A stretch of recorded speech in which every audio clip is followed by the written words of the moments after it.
Hello, strategists, tacticians, and generals of the American Civil War.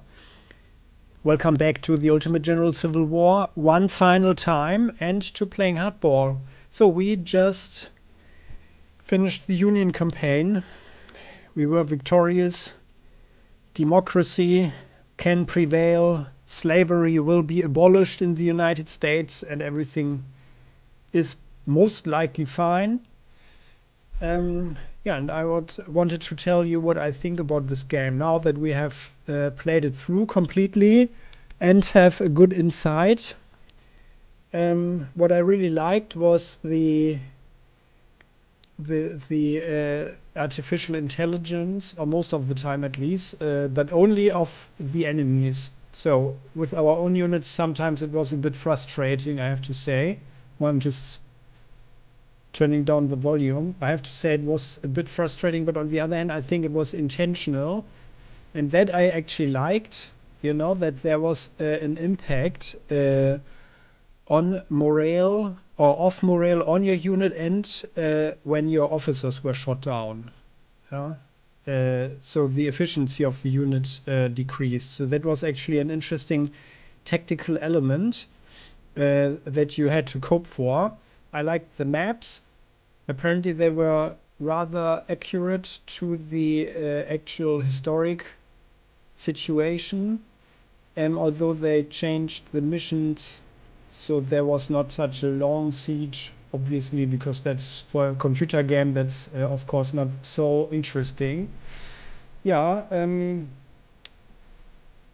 what I think could be improved is possibly in certain ways the balancing, because you remember the general, the skills we can choose, right? So the recon, except for the numbers, didn't seem to affect anything. Yeah, except for knowing the numbers, it didn't affect anything. And yeah, for me personally, it felt a bit repetitive. That the maps, were always designed in a way that you got suddenly a cavalry attack from the flank or something. Yeah. Although the way they did it with the maps, I liked very much because that added a lot of dynamic, especially like in the last battle for Richmond.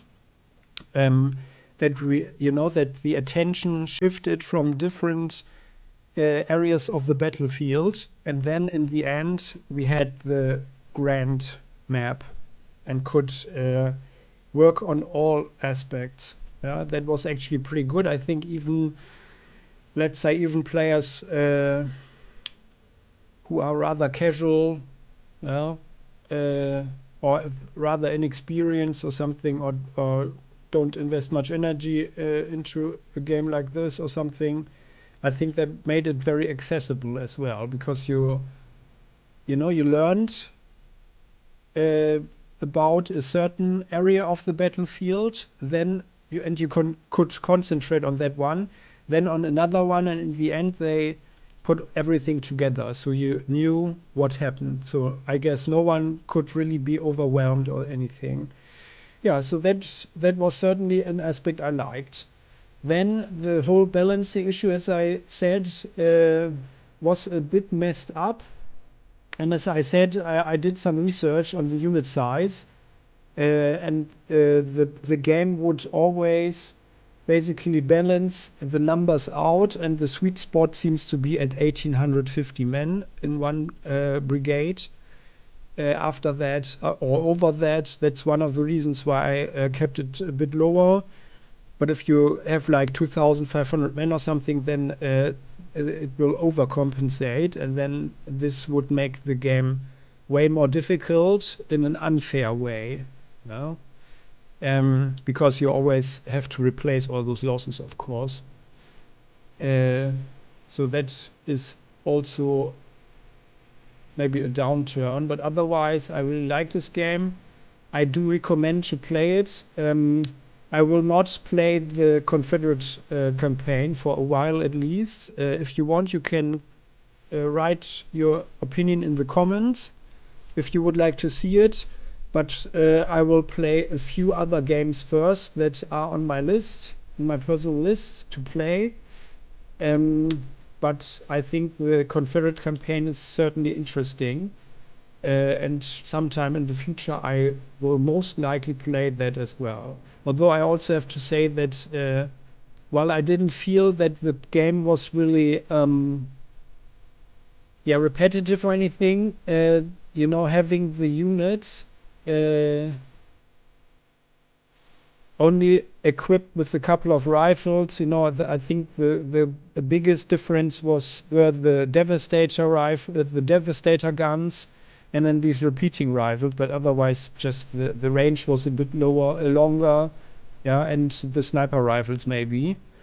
But otherwise, it was marginal, and that's actually a thing where games of other time periods are possibly more interesting, like the Second World War, for example, because you just have a huge range of different units, and then that also adds to new experiences. And after all, this is just a computer game, of course. So the entertainment, the factor of entertainment is higher. So, but I think they did this very nicely. And it's a really good game where someone who's not American can actually get also the motivation to get into the topic a little bit and learn about these fights. Would have been even nicer if the text, like the whole story would have given some more historic information for me personally. But I can understand that they didn't do that, because a lot of people just find history boring and not interesting. So I think it was a balanced and okay solution like this. So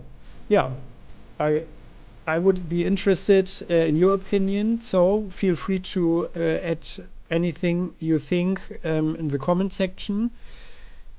And otherwise, feel free to check out other playlists I have. Speaking of the Second World War, for example, right now the Panzer Corps series is running. I'm making a let's play. And I would appreciate it if we see each other there again. And you are very welcome to join the channel. And click the like button of whatever you find is worth it. So, thank you for watching. See you next time. Bye bye.